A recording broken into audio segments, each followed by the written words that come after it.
Eh bien, bonsoir à tous. Voici notre dernier rendez-vous de l'année sur le thème « L'éducation passerelle pour le futur ».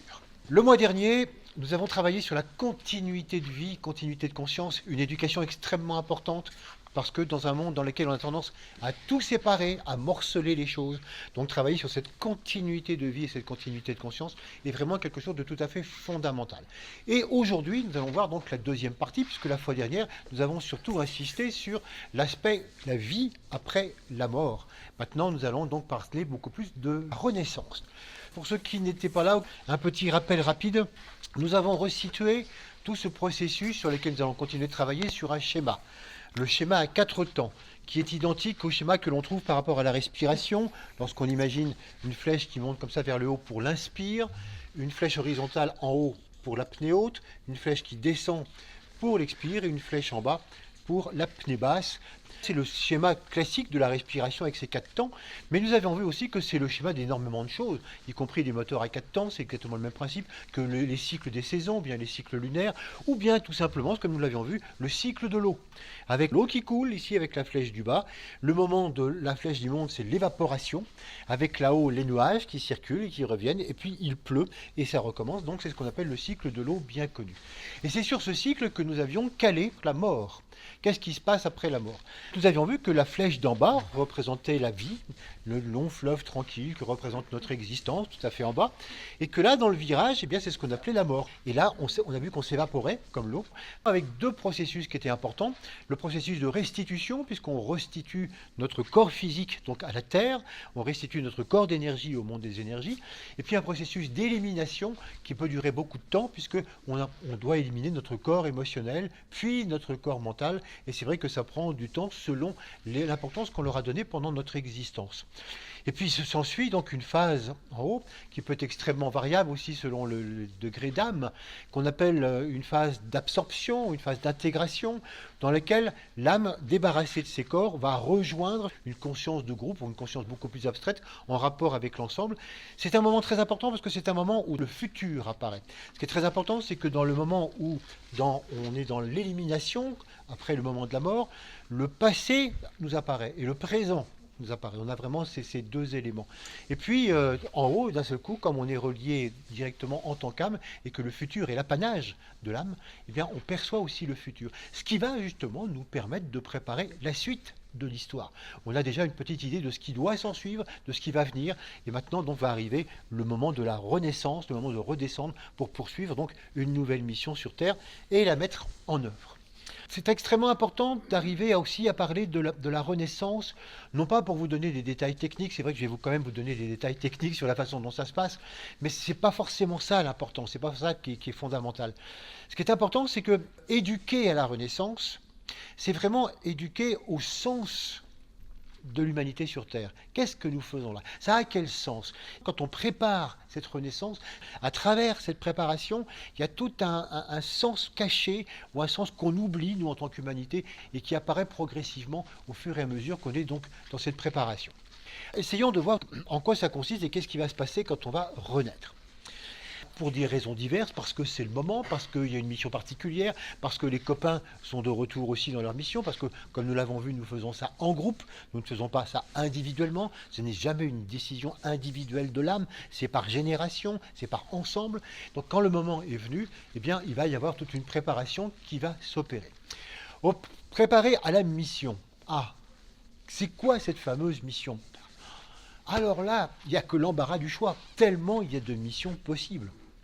Par exemple, si je dessine cette courbe que vous connaissez bien, qui est la courbe d'involution et d'évolution, et qui symbolise toute l'histoire de l'être humain depuis son départ en tant qu'âme, dans sa première vie, il y a quelques millions d'années, on sait très bien qu'il y a tout un temps d'involution, c'est-à-dire un temps de construction, qui aboutit ici en bas à l'affirmation du moi, de l'individualité, à partir de laquelle on remonte beaucoup plus en direction de l'âme, on devient cette âme, et on arrive justement donc ici au but qu'on s'est fixé dès le départ.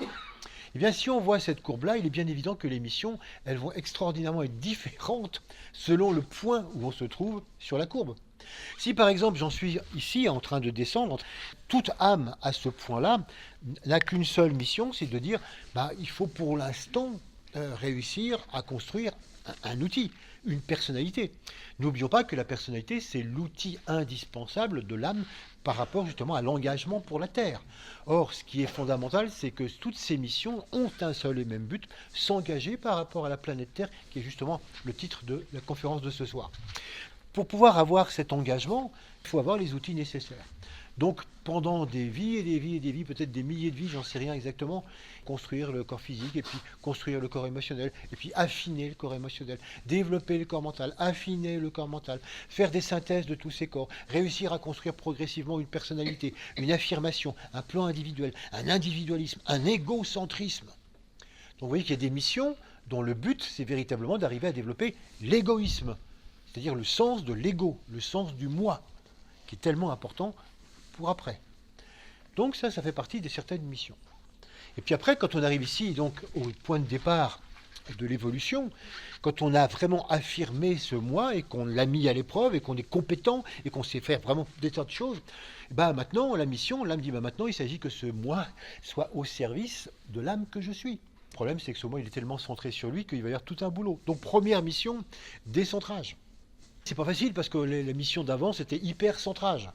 T'es centré, d'accord, maintenant décentrage. On peut comprendre que quelquefois ce ne soit pas facile et qu'il faille plusieurs vies pour mettre ça en place. Décentrage pour arriver à percevoir l'âme que l'on est fondamentalement. Et quand on commence à percevoir un petit peu cette âme, ok, quels sont les rapports qui peuvent se faire? Et au fur et à mesure qu'on évolue, les rapports s'accroissent. Et à chaque fois, donc, la mission est différente. Et puis quand on va arriver encore un petit peu plus haut, on devient ce qu'on appelle quelquefois quelqu'un qui est engagé, quelqu'un qui est disciple, qui sait parfaitement à quoi s'en tenir par rapport à ses missions. Et à ce moment-là, le but, c'est de s'établir vraiment en tant qu'âme, de se reconnaître en tant qu'âme, utilisant la personnalité, avec tout l'engagement qui est nécessaire suivant l'époque, suivant nos possibilités, suivant ce que nous sommes. Et donc, on va reparler tout à l'heure. Et puis enfin, si on est vraiment quelqu'un qui est plutôt vers le haut de la courbe, on est quelqu'un qui est parfaitement conscient des missions à accomplir par rapport à tel moment, donc dans l'évolution de la planète Terre, et qui va vraiment préparer une mission très particulière qu'il va vraiment mettre en place.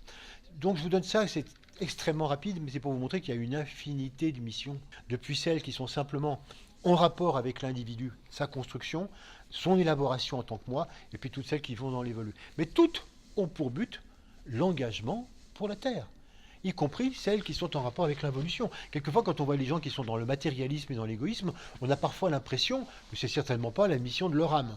Ils sont certainement passés à côté. Ben non, pas forcément. Si vraiment ils n'ont pas encore de moi construit, la première des choses à faire, c'est de construire ce moi. Donc la mission de l'âme, c'est d'abord ça. Et il s'agit toujours de quelque chose qui est dans l'intérêt futur, donc de l'engagement par rapport à la planète Terre. Donc voilà, les missions sont extrêmement nombreuses. On ne va pas s'occuper de toutes, parce que vous voyez, on ne peut pas y arriver. On va s'occuper surtout de ce que nous commençons à être conscients de ce processus de l'âme.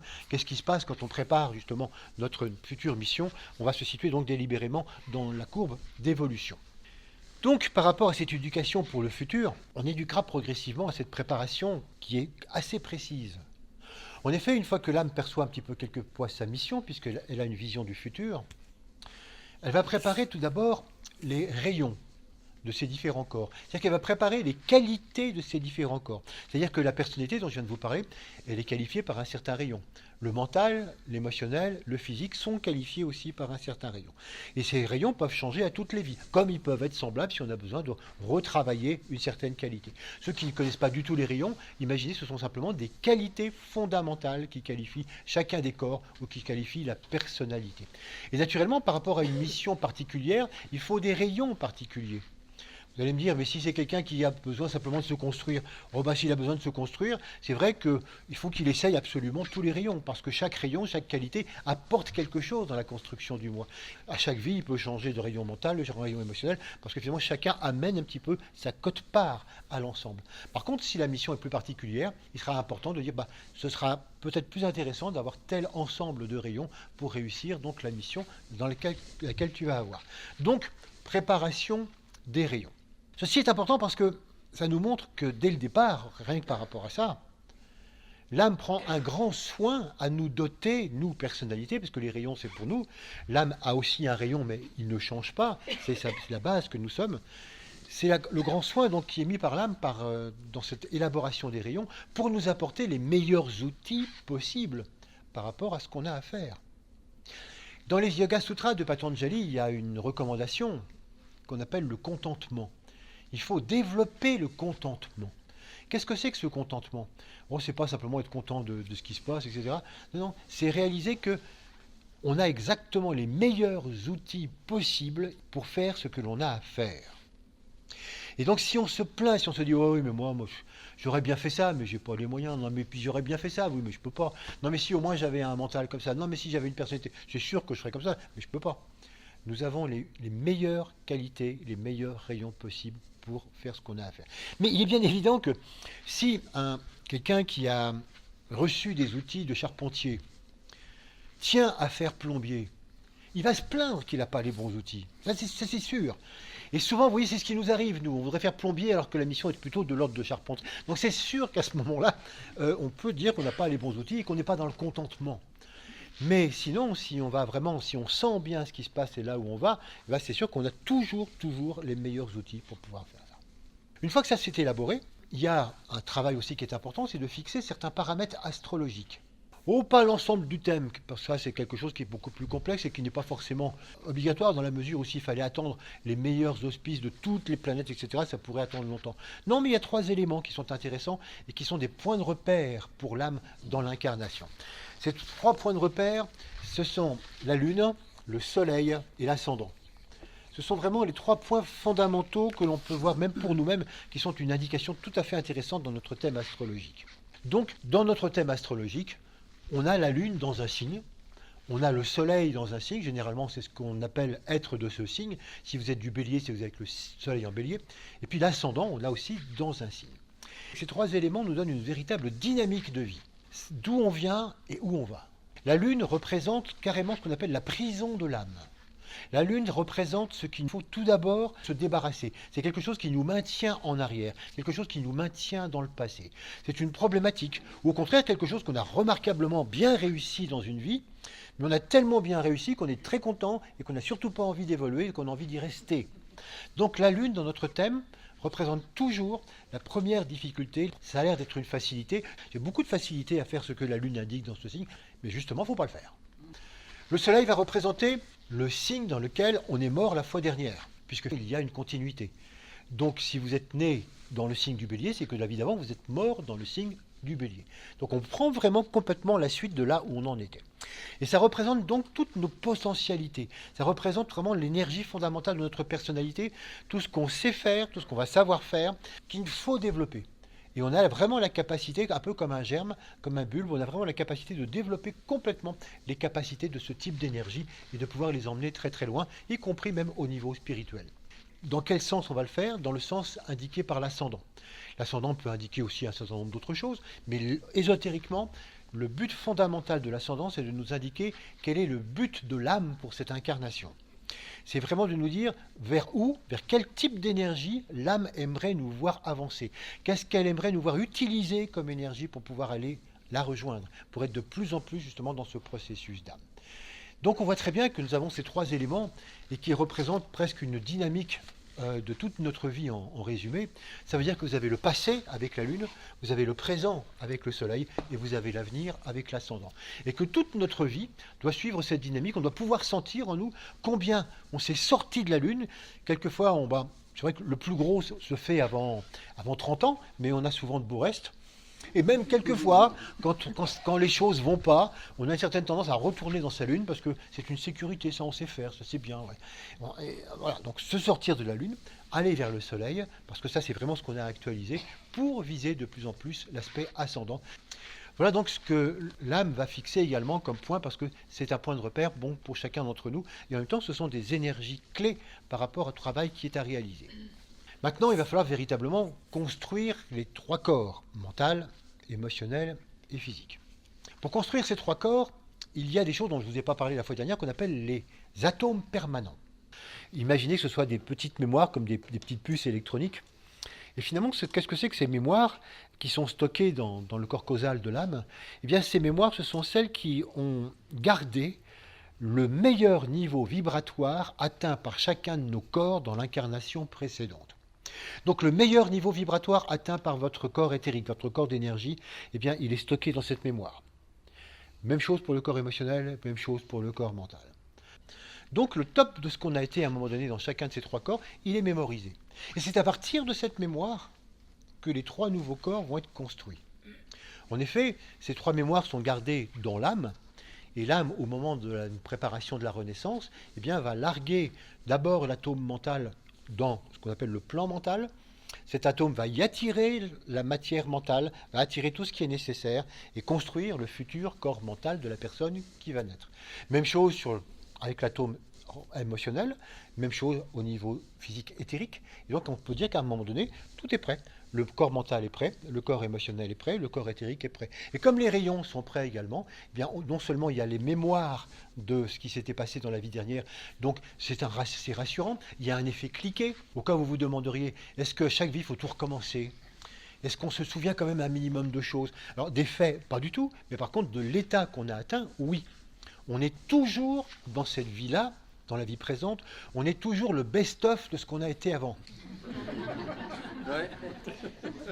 Ça, c'est pour ceux qui s'imaginent qu'à un moment donné, non mais moi, j'ai été un scientifique dans une autre vie. Ben voyons.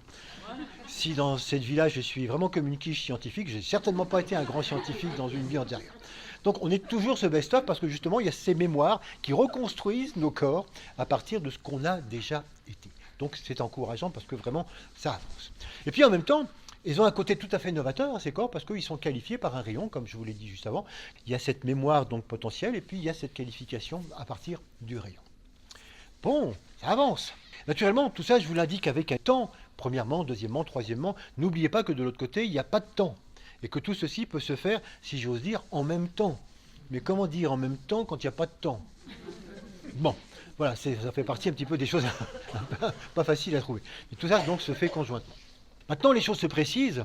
Maintenant que tous les corps sont prêts, maintenant que vraiment donc les moyens, les outils sont vraiment préparés, eh bien, il va falloir envisager les grandes lignes de la vie.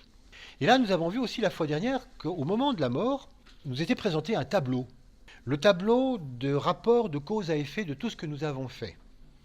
On a vu que c'était tout à fait étonnant ce tableau et qu'on était confronté à cela, à savoir qu'on devait apprendre finalement dans notre vie à percevoir tout ce qu'on avait fait, tout ce qu'on avait pensé, tout ce qu'on avait dit, et dont on n'avait absolument pas perçu les effets.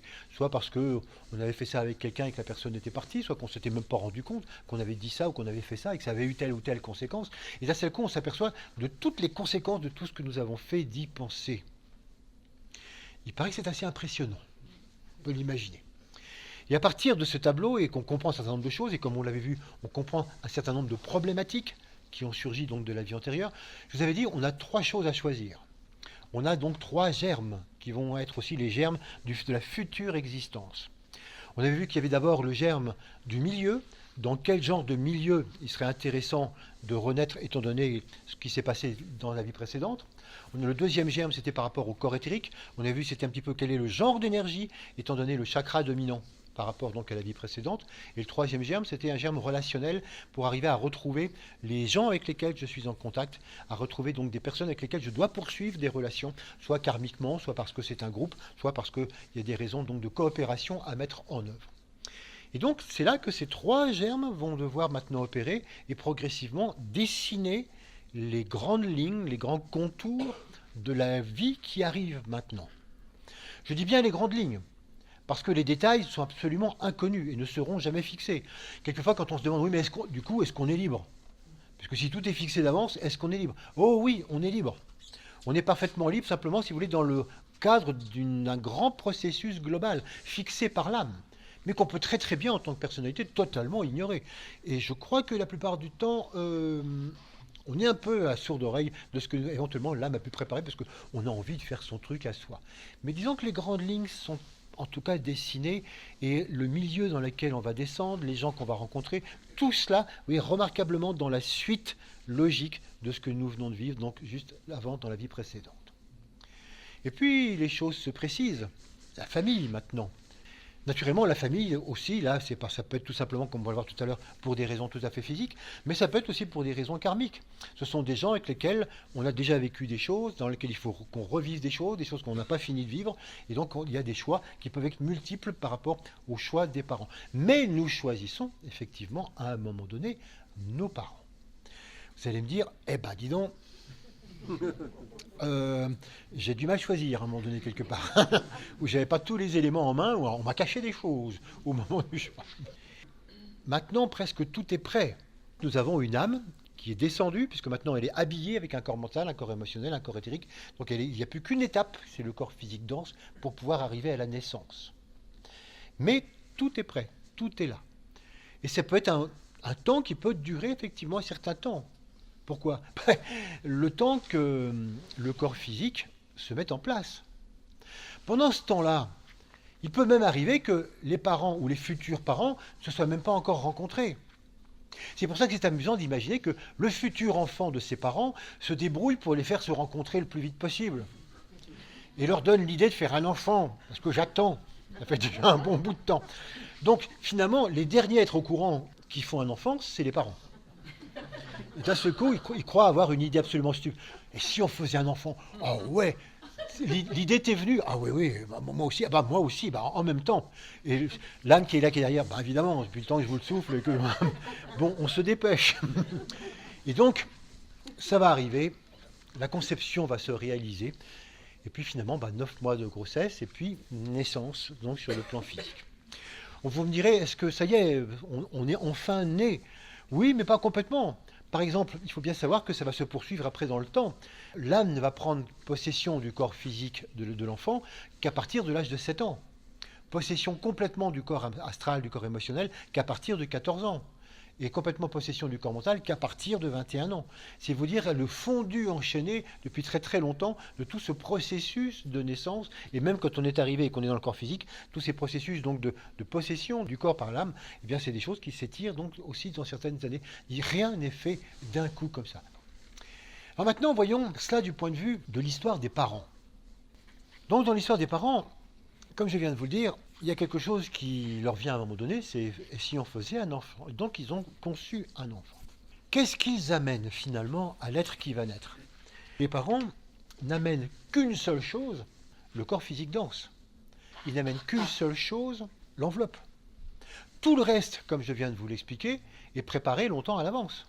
Ça veut dire que la seule chose qu'amènent les parents, c'est juste un corps physique. Donc le bébé, quand il va naître, oui, il peut avoir effectivement les yeux de maman, il peut parfaitement avoir le nez de papa, mais c'est tout. En ce qui concerne l'intelligence, en ce qui concerne la sensibilité, en ce qui concerne l'harmonie, en ce qui concerne les dons, en ce qui concerne les tares, en ce qui concerne les défauts, il n'a rien du tout de ses parents. Comme je viens de vous le montrer, il amène tout de sa vie antérieure. Intéressant parce que quelquefois en tant que parent on se dit mais qu'est-ce que j'ai fait, mais qu'est-ce qui se passe, mais quand même pour avoir des enfants pareils, etc. Donc c'est vrai que Einstein ne comptait absolument pas sur ses parents pour hériter de leur mental. Il s'est débrouillé tout seul. Il a amené ça d'une vie antérieure. Mais ça c'est très important à concevoir parce que vous voyez c'est vrai qu'on a toujours l'impression qu'il y a un principe d'hérédité. Et on croit que finalement, puisqu'il y a une hérédité physique, il y a forcément une hérédité astrale, une hérédité mentale, etc. Pas du tout. C'est pour ça que j'ai insisté pour vous montrer tout le processus de liaison. Comment justement tout ça, ça vient de cet ensemble et combien tout ça est remarquablement cohérent. Et que ce qui est en train de descendre là et ce qui va naître, c'est vraiment le bilan de tout ce qui a été fait, de tout ce qui a été pensé et organisé par rapport à une nouvelle mission. Et donc l'enfant, il amène tout avec lui, sauf le corps physique dense. Ah, vous allez me dire, si les parents n'amènent que ça, c'est peut-être pas si important, donc finalement d'être parent, on peut peut-être faire des bébés éprouvettes. Non, je peux rassurer les parents, c'est quand même extrêmement important. Le seul fait même d'apporter un corps physique, c'est extrêmement important parce que le corps physique, il va donner donc une capacité sensible. Le développement des sens, la sensibilité, la sensorialité, c'est vraiment aussi des éléments au départ qui sont physiques, même si comme nous l'avons vu justement cette année, ça peut aller après beaucoup plus loin. Le cerveau appartient au corps physique. Et là aussi, il joue un rôle de décodeur extrêmement important par rapport au mental. Même si ce n'est pas lui qui pense, ce n'est pas lui les processus mentaux. Mais finalement, le décodage, la capacité de concrétiser les choses, le monde de la pensée, appartiennent au cerveau. Par conséquent, quelqu'un qui a une certaine évolution ne peut absolument pas s'incarner dans des parents qui n'ont aucune vibration subtile dans leur corps physique. Des parents qui n'ont jamais fait attention à ce qu'ils respiraient, ou à ce qu'ils mangeaient, ou à ce qu'ils vivaient, et qui ont finalement des corps relativement grossiers, vibratoirement parlant, ne peuvent absolument pas faire venir un petit génie, tout simplement parce que le corps physique dont il hériterait l'handicaperait considérablement par rapport à la sensibilité ou par rapport au cerveau. Donc c'est très important. le degré de sensibilité et de qualité que l'on peut amener donc sur le corps physique va naturellement amener en incarnation avec tel ou tel parent de tel ou tel enfant. Et puis, deuxième point important, l'éducation. L'éducation, ça ne fait pas effectivement donc les personnes, mais c'est un élément tellement important. Je vous ai souvent raconté l'histoire de la personne qui achète des bulbes de narcisses pour mettre sur son balcon, et puis qui achète un sac de terreau pour aller avec. On lui dit ça va bien pour les bulbes? Très très bien. Il met ses bulbes de narcisses dans son terreau, et ce qui pousse, waouh, c'est des tulipes. Et la personne se dit, ah, j'ai dû me tromper de terreau. L'éducation, c'est exactement ça. Vous avez beau donner l'éducation que vous voulez, l'enfant qui arrive avec tout son passé, vous ne le changerez pas. Vous n'arriverez pas à en faire quelque chose de complètement différent. L'éducation a ses limites. Par contre, le terreau, là où il est important, c'est pour aider le bulbe à développer ses meilleures potentialités. Et si le terreau est remarquable, vous allez voir un beau bulbe et des belles fleurs. Mais vous ne changerez pas un narcisse en tulipe. Et c'est la même chose pour les enfants. S'apercevoir que l'éducation que les parents peuvent donner est extrêmement importante pour arriver à développer le potentiel de l'enfant. Et là encore, les enfants choisissent leurs parents aussi par rapport à ça. Quelle éducation vais-je avoir? Qu'est-ce que je vais pouvoir avoir comme possibilité? Qu'est-ce qui va se passer? Alors vous allez me dire, mais quelquefois il y a des enfants qui arrivent dans des familles où ils sont très vite orphelins. L'âme le savait. Ça fait partie justement du challenge. Ça veut dire que l'âme savait qu'elle serait orpheline à tel ou tel âge et que ça fait partie du travail qu'elle avait à faire. Oui, mais il y a des enfants qui naissent en Asie, par exemple, et qui sont adoptés par des foyers européens et qui passent tout le restant de leur vie en Europe. Là aussi, l'âme le savait puisqu'elle connaît l'avenir. Et peut-être que ça fait partie justement d'un de ses choix. Naître avec un corps oriental, élevé dans un univers donc mental occidental, ce qui peut être une synthèse tout à fait intéressante et productive. Il n'y a pas du tout de hasard. Le domaine éducatif que choisit l'âme aussi est de très grande importance, et là les parents ont tout à fait leur rôle. Et puis enfin, il y a un troisième point pour lequel les parents sont importants, c'est qu'ils vont servir de lieu de laboratoire dans lesquels une problématique fondamentale va se traiter. En effet, nous humains, pour pouvoir avancer, pour pouvoir aller vers de justes relations humaines, nous avons à faire face de plus en plus à des problèmes. Et ces problèmes, c'est vrai que nous avons à les résoudre au fur et à mesure de la vie. On pourrait se dire, peut-être qu'on va attendre d'être grand peut-être pour pouvoir résoudre ces problèmes. Ah non, pas du tout. C'est ce qui est très très bien, c'est que dès le départ, on va être mis vraiment dans quelque chose qui va nous permettre de travailler tout ça ensemble. La famille. Un couple, ce sont deux personnes qui se sont attirées parce qu'ils ont une mission à faire ensemble, une mission complémentaire, même si quelquefois ils l'ignorent, mais ils ont effectivement une mission à faire. Et dans cette mission, entre autres qualités complémentaires qu'ils ont également une problématique complémentaire. Ça veut dire qu'ils doivent traiter une des nombreuses problématiques auxquelles l'humanité doit faire face. Par exemple, on va avoir une famille dans laquelle on traite le problème du pouvoir, ou le problème de l'avoir, ou le problème de la reconnaissance, ou le problème de l'autorité. Quel que soit le problème, vous voyez, qu'on peut avoir à traiter dans l'humanité. Vous allez me dire, mais dans toutes les familles, quelqu'un pourrait se dire, moi je vois bien le problème de l'autorité, par exemple par rapport à mon père, qui était très très autoritaire, mais je ne vois pas du tout ça ma mère était au contraire très très très très douce. C'est ça qui est intéressant. C'est que finalement dans un couple, le problème en question, il se traite d'une manière bipolaire. Ça veut dire que l'homme et la femme vont traiter le problème de manière totalement opposée, complémentaire. Mais c'est le même. Justement, si c'est le problème de la juste autorité, il y en a un qui va être trop autoritaire et l'autre au contraire beaucoup trop doux. Si c'est le problème de l'avoir et de la juste gestion des énergies, il y en a un qui va être grippe-sous, avare. Et puis il y en a un autre qui au contraire donnerait sa chemise. On pourrait dire, mais vraiment, c'est le jour et la nuit. Oui, mais c'est la même problématique. Trop donné, pas assez donné. Trop s'affirmer, pas assez s'affirmer. Et donc c'est très intéressant d'arriver à voir, par rapport à sa propre famille, tiens, finalement, dans quelle famille suis-je arrivé et quel est le problème en question? Et si vous êtes à votre tour en couple, en famille, quel est le problème auquel vous avez donné naissance? Qu'est-ce que vous offrez comme traitement problématique donc à travers la vie que vous avez? Et donc, ce qui est passionnant, c'est de voir que cette problématique, il n'y en a pas 36 000.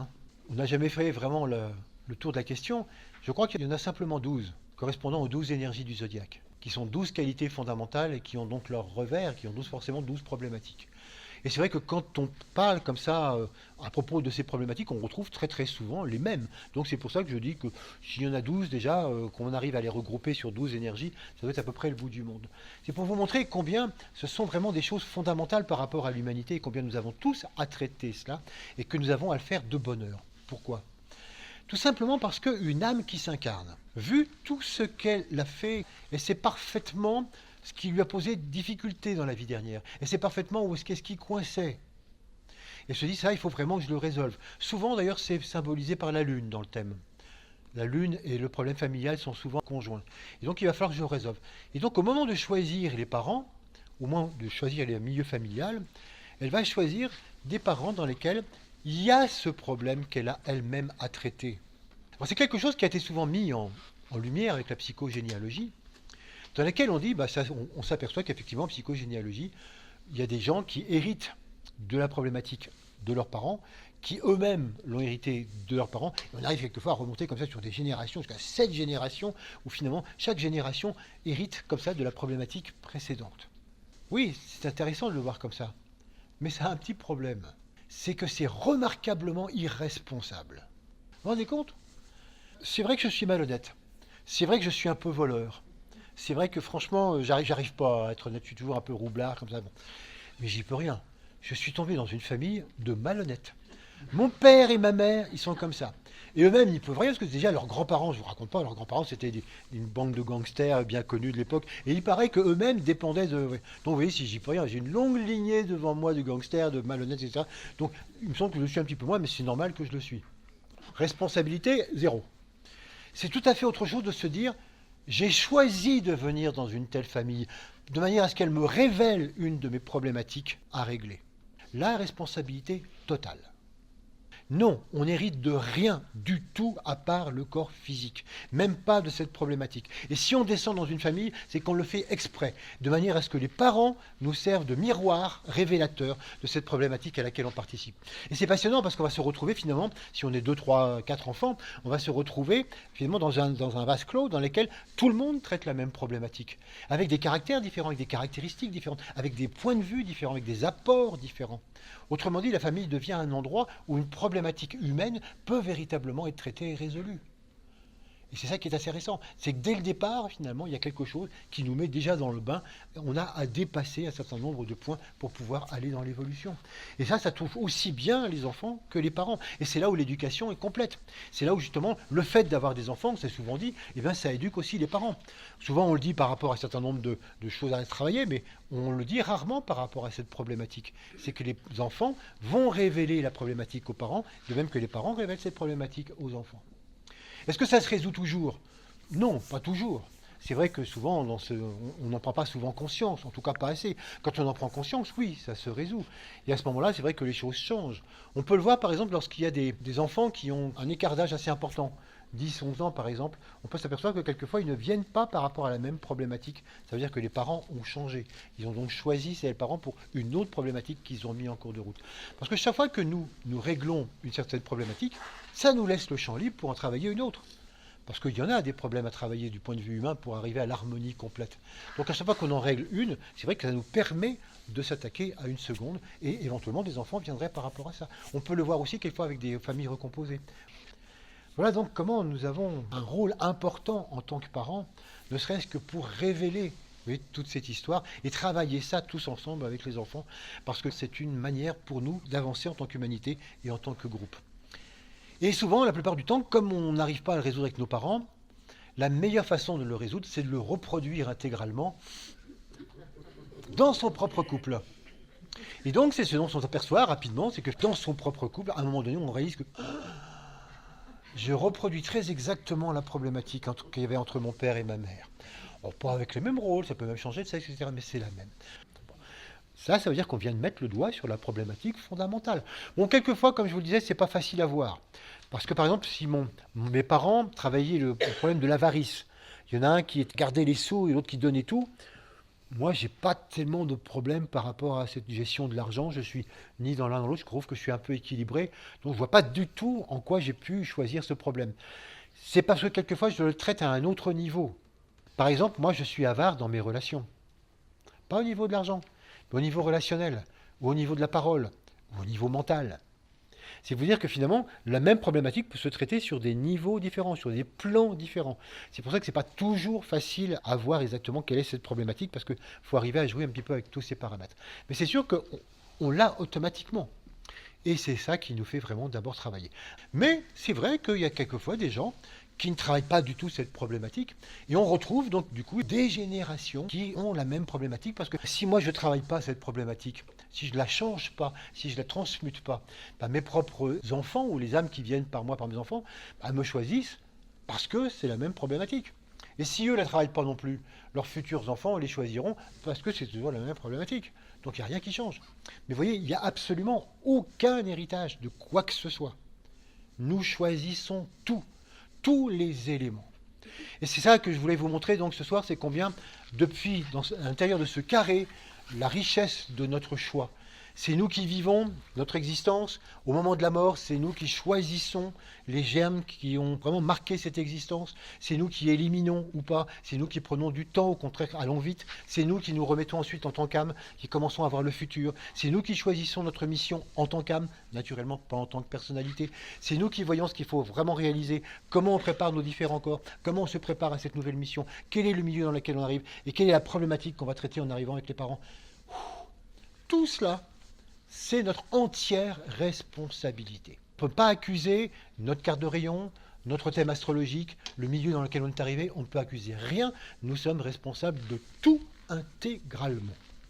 C'est vraiment cette cohérence d'ensemble qui est important à voir. Quand on parle, vous voyez, de continuité de vie et continuité de conscience, c'est pour vous faire prendre vraiment conscience combien c'est pas un vain mot, c'est pas creux, c'est vraiment une continuité de vie, une continuité de conscience à tous les niveaux, et que c'est impressionnant quand on en prend véritablement conscience.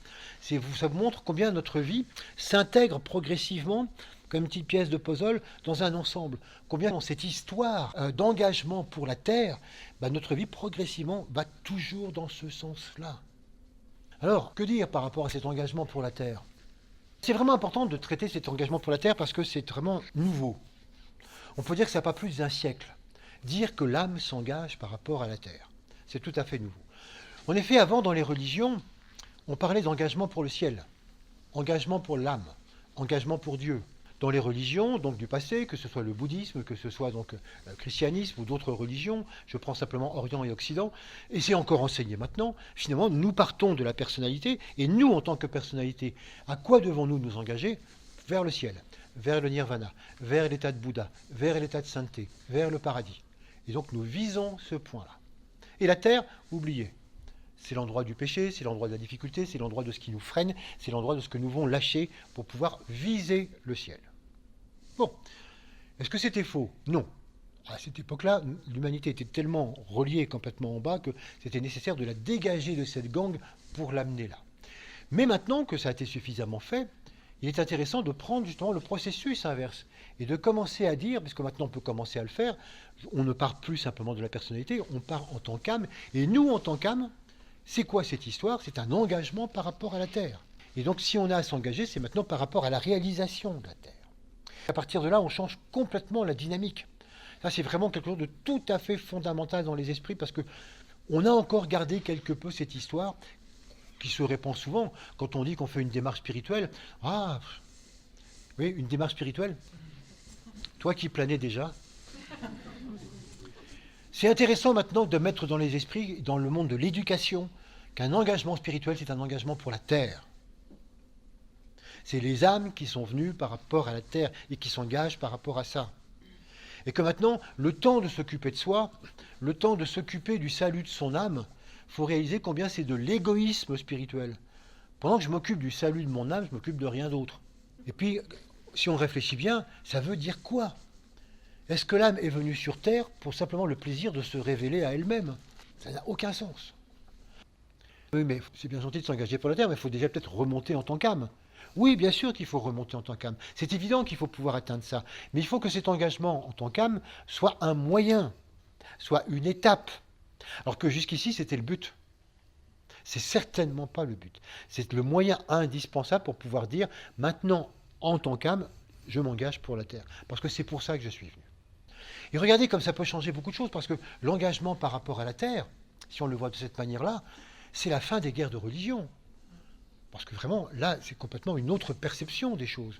C'est pas du tout une espèce de ma religion est meilleure ou mon Dieu est meilleur. C'est qu'on s'engage tous pour la même cause. Et quelque chose sur laquelle on vit, qui est là. Qu'est-ce que c'est que cet engagement pour la Terre? Oh, ça c'est quelque chose qui date de très très longtemps.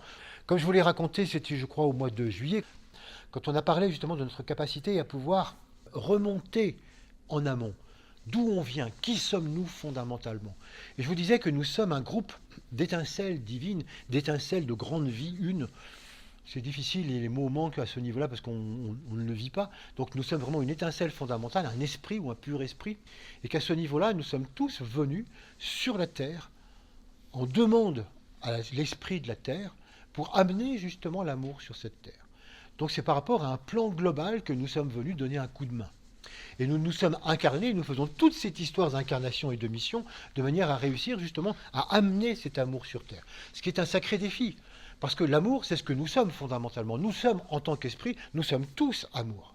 Mais il faut arriver à l'amener jusque dans la matière la plus dense. Et c'est ça le défi. Comment réussir finalement à amener sur cette terre, donc pas simplement dans l'humanité, mais dans les animaux, les végétaux, les minéraux, et par conséquent dans la matière qui constitue toutes ces formes, comment amener la qualité d'amour? C'est ça le grand défi. Et nous, on est venus pour ça. Mais naturellement, c'est un engagement qu'on a pris en tant qu'esprit ou en tant qu'âme, mais qu'on a oublié depuis longtemps. Surtout si nous-mêmes ne connectons pas encore complètement consciemment l'âme, on a complètement oublié que nous sommes venus consciemment pour cette mission particulière. Je dis ça pour ceux qui ont l'impression d'avoir été poussés, ou qui ont l'impression qu'on les a obligés à venir, mais qu'eux, ils ne voulaient pas venir. Non, non. On a tous signé parfaitement consciemment, et on savait très très bien ce qui allait nous attendre, la difficulté qui nous attend. C'est pour ça qu'on peut parler vraiment d'une espèce de sacrifice. Parce que du point de vue des esprits que nous sommes, s'alourdir de cette manière-là pour cette telle mission, ça n'est pas du tout évident. Donc la mission, elle est là. L'engagement pour la Terre, c'est l'engagement qu'on a pris dès le départ. C'est le plus vieil engagement qu'on ait pris tous ensemble. Amener la spiritualisation de la matière sur la planète Terre. C'est un engagement par rapport à ce qu'on pourrait appeler le bien commun. Le bien commun, c'est de se rendre compte que nous sommes tous engagés par rapport au bien de nous tous. C'est un travail en commun. Et le travail que chacun d'entre nous faisons profite à tous. Ce qui n'est pas toujours le cas, vous voyez, quand on voit dans la religion, où finalement le salut de mon âme, ce n'est pas forcément le salut du voisin. Là, c'est intéressant de voir que ça profite à tous. Ce que chacun d'entre nous fait, même si on ne s'en rend pas compte, même si on n'a pas des éléments de mesure, ça profite à l'ensemble, car nous sommes un ensemble, comme nous l'avons souvent mis en lumière. Et par conséquent, ce bien commun, c'est non seulement l'ensemble de l'humanité, mais c'est l'ensemble des règnes sur Terre. Ça veut dire que ce que nous devons viser maintenant dans cet engagement pour la Terre, c'est améliorer la notion de bien par rapport à tout ce qui vit sur Terre, aussi grand qu'on puisse l'imaginer. Tout ce qui vit sur Terre, même si on n'imagine pas que ça puisse vivre comme le règne minéral quelquefois. Minéral, végétal, animal, déva, qu'est-ce qui est le bien d'ensemble? Et c'est là où on peut voir combien, si nous avons vraiment sincèrement tous en vue le bien commun, c'est sûr qu'il n'y a pas de guerre de religion. On peut ne pas être d'accord sur les moyens, comment arriver à ce bien commun, mais certainement pas de là à se battre. Au contraire, ça va être une coopération extraordinaire si on a tous en vue comment développer ce bien pour l'ensemble, par rapport à l'ensemble. On pourrait comparer ça à un chantier. On pourrait imaginer que la planète Terre, finalement, c'est un gigantesque chantier sur lequel on doit construire l'amour. Bon. Et donc c'est un chantier en construction. Qui a conscience que c'est un chantier ? A priori, comme ça, quand on regarde, on dit peu de personnes. En effet, dans tout ce degré d'involution, dans tout ce processus d'involution et d'ici du bas de la courbe, on pourrait dire qu'on ne perçoit absolument pas que c'est un chantier. On a beaucoup plus l'impression que finalement la Terre c'est un terrain de jeu, ou c'est un terrain de guerre, ou c'est un terrain de pouvoir, ou c'est un terrain de confrontation, ou c'est un terrain de loisir. Bref, c'est tout ce que l'on veut, mais certainement pas un terrain sur lequel, finalement, on a amené quelque chose.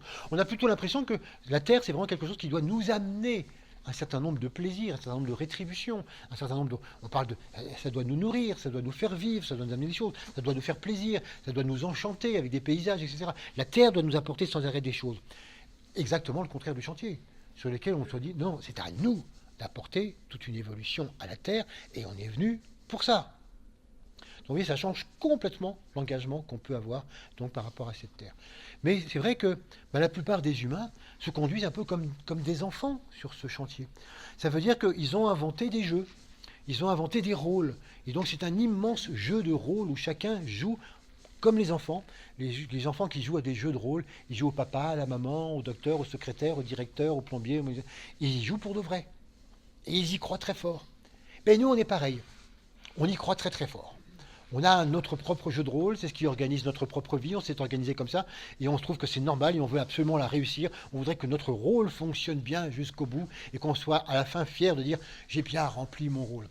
Oui, c'est intéressant, mais c'est enfantin. Ça, on n'est pas prêt à l'entendre, parce que ça nous semble véritablement important. Bon, enfantin ne veut pas dire inutile. Enfantin, ça veut dire utile par rapport à une construction. Les enfants, quand ils jouent à ces jeux de rôle, c'est fondamental pour apprendre à se construire. Mais momentanément, ça n'est pas quelque chose qui véritablement, directement, va servir à la planète. Au contraire, on pourrait même dire que la plupart du temps, les humains qui ne se rendent pas compte que c'est un chantier, brisent le chantier, cassent le chantier, abîment le chantier, polluent le chantier. Je n'ai pas besoin de vous faire un dessin par rapport à ça. Et puis au fur et à mesure qu'on arrive à remonter vers la courbe et qu'on commence à prendre conscience justement d'autre chose, on se rend compte que oui, c'est un chantier et qu'on ne peut pas se conduire n'importe comment.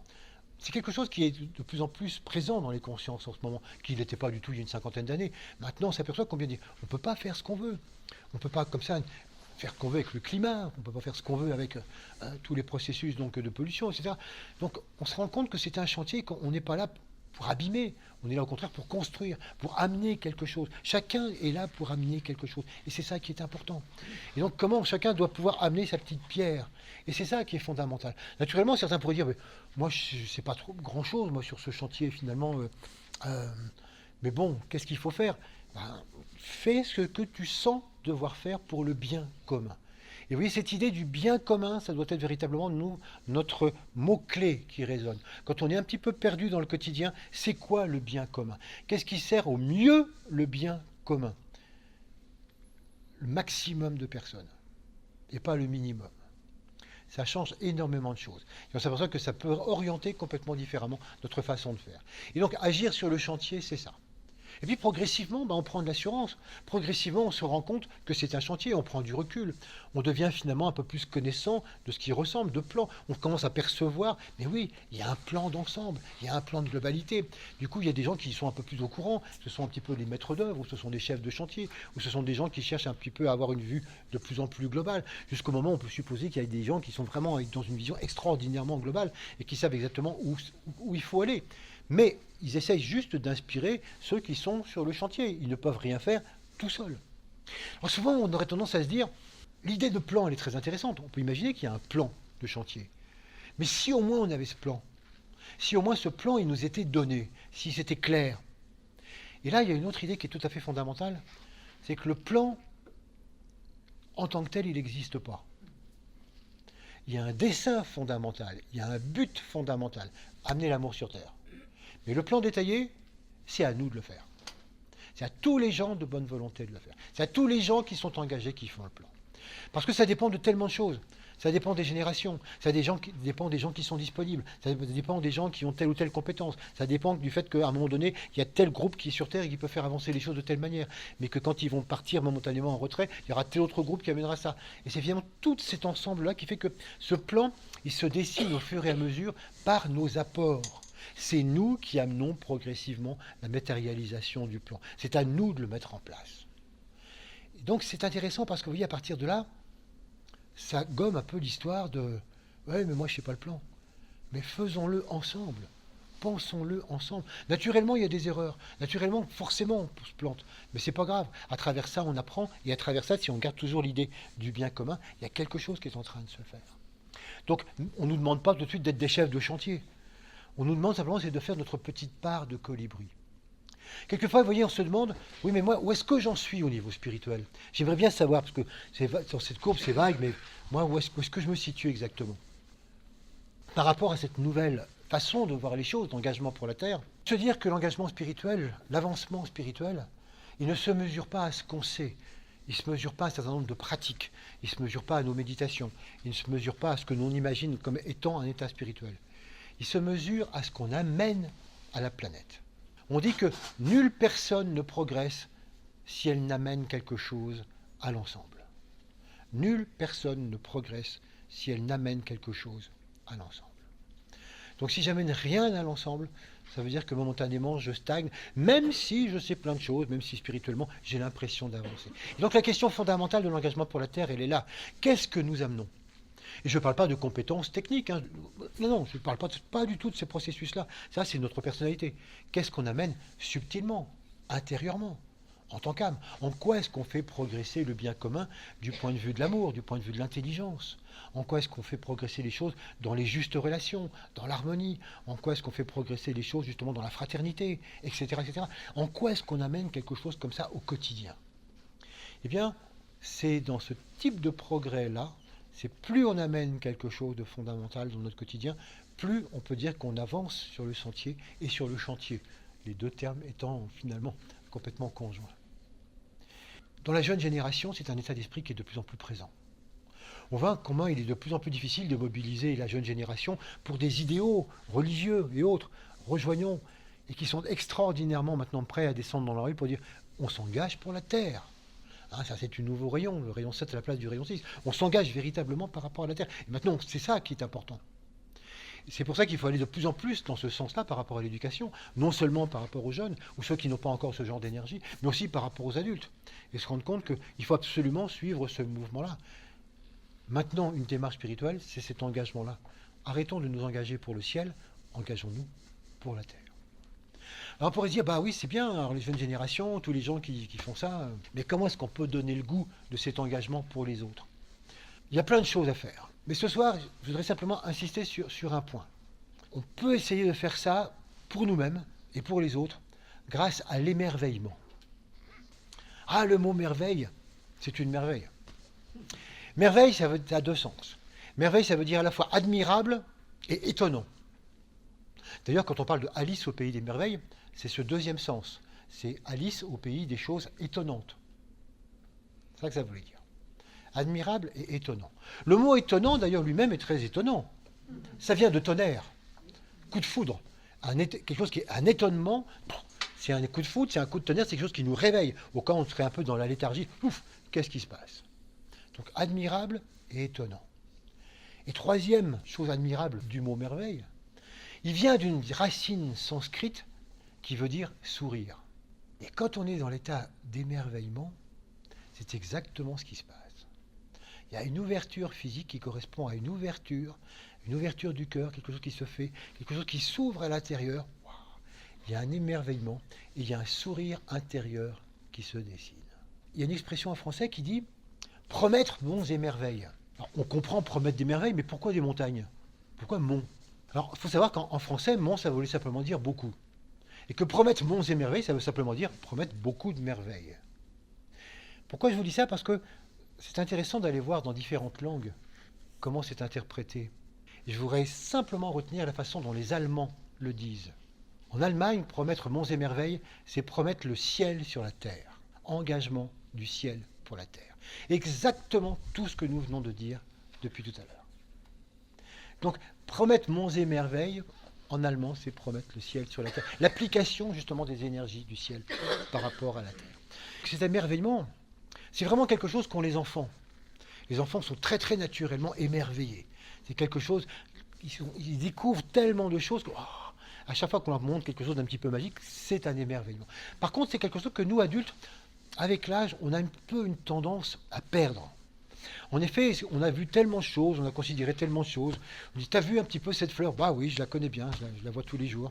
Et puis t'as vu ce coucher de soleil? Bah oui, c'est souvent, c'est le coucher de soleil. Et puis t'as vu ça? Ah bah oui, ça c'est bien, c'est bien. Je dis pas que c'est mal, hein, non, mais je trouve ça chouette, mais l'émerveillement, non, ça va pas jusque-là. On perd un peu l'émerveillement. Or, l'émerveillement, c'est quelque chose qui se fait jour au fur et à mesure que nos sens quittent le domaine du formel.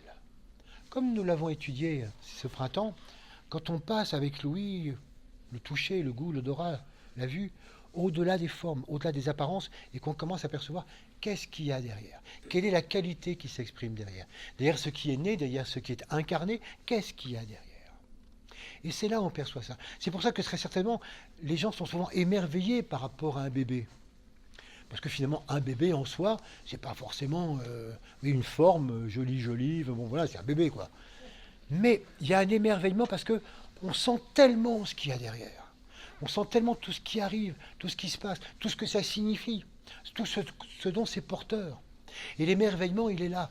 Il est quand chacun de nos sens, on dépasse complètement le formel, on dépasse l'apparence, on dépasse la rose, on dépasse le paysage, on dépasse la personne que l'on voit, et on est émerveillé parce que on sent ce qu'il y a derrière, on perçoit ce qui est derrière.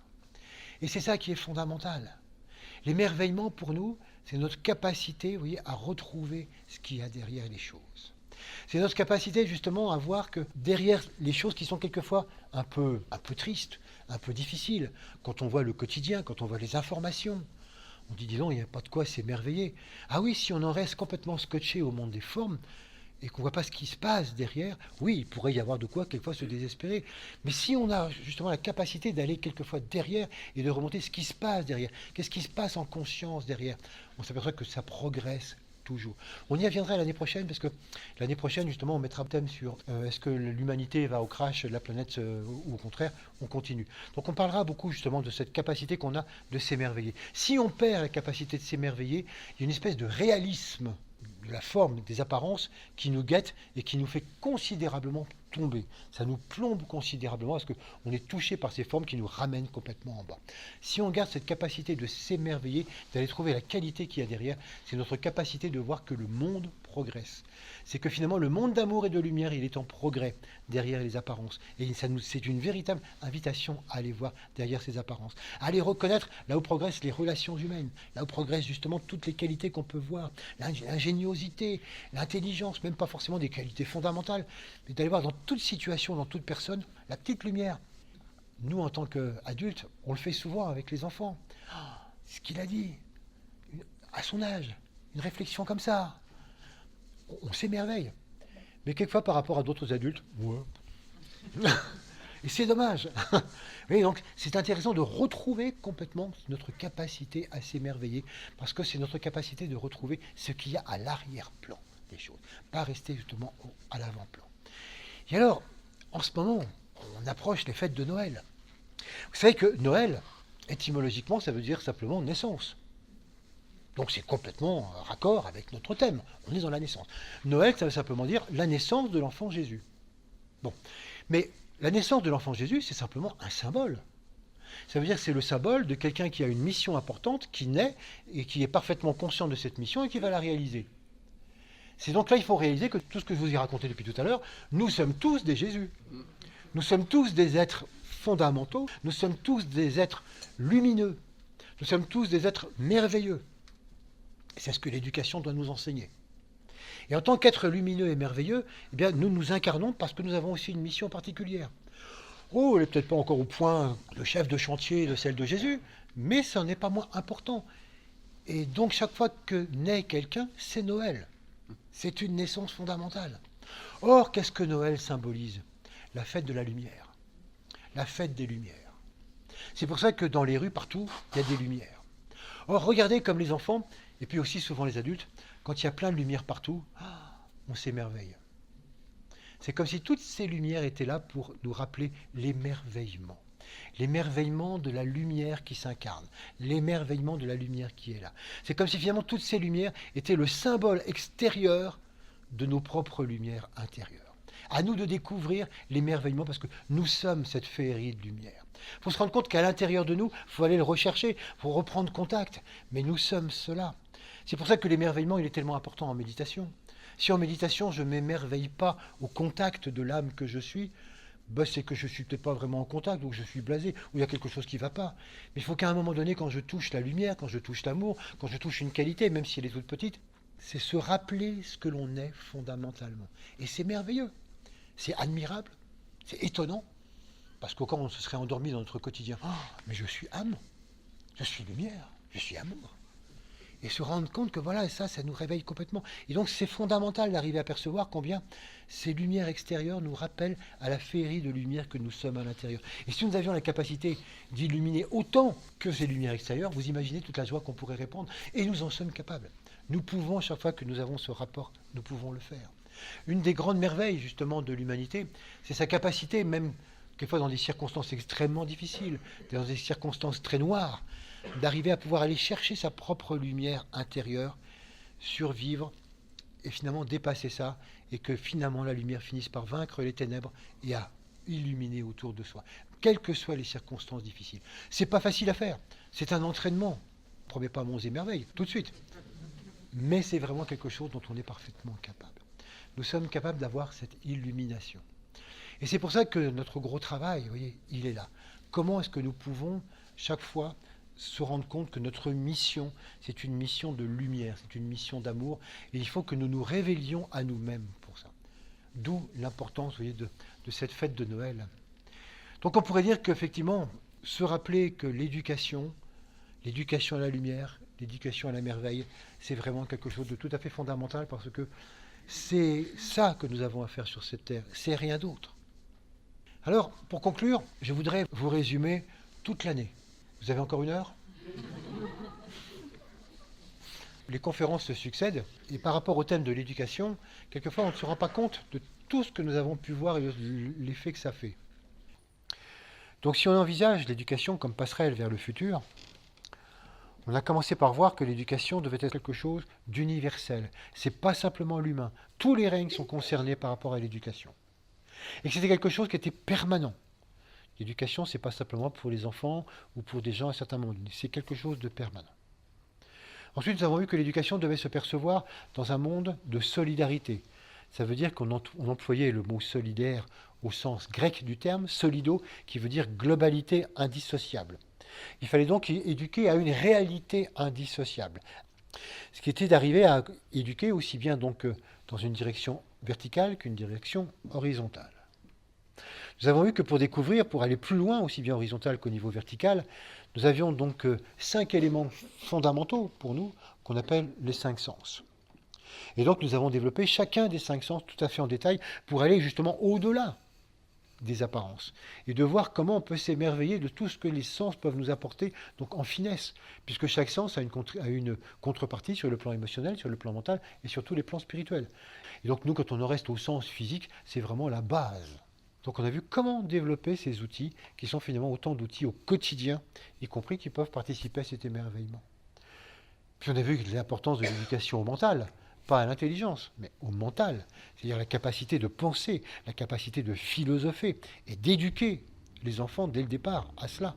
Et puis on a vu ensuite la capacité donc indispensable de la méditation, être capable justement d'arriver à méditer. Et puis d'arriver à travers ça, de remonter à notre origine, de remonter en amont. On a vu combien il était important sans cesse de monter en amont des choses. Si on veut savoir qui on est, il faut toujours savoir d'où on vient. Et donc travailler sur l'amont des événements, l'amont des choses, l'amont des qualités, l'amont de tout ce qui vit, c'était vraiment quelque chose d'important. Et donc cette méditation nous a amené, aussi bien pour les enfants que pour les adultes, à traiter de cette éducation pour tous, en particulier pour les adultes, qui étaient les initiations. On a donc vu ce qu'on appelle les 3 initiations, qui marquent les 3 éléments fondamentaux de l'éducation des adultes sur le niveau spirituel.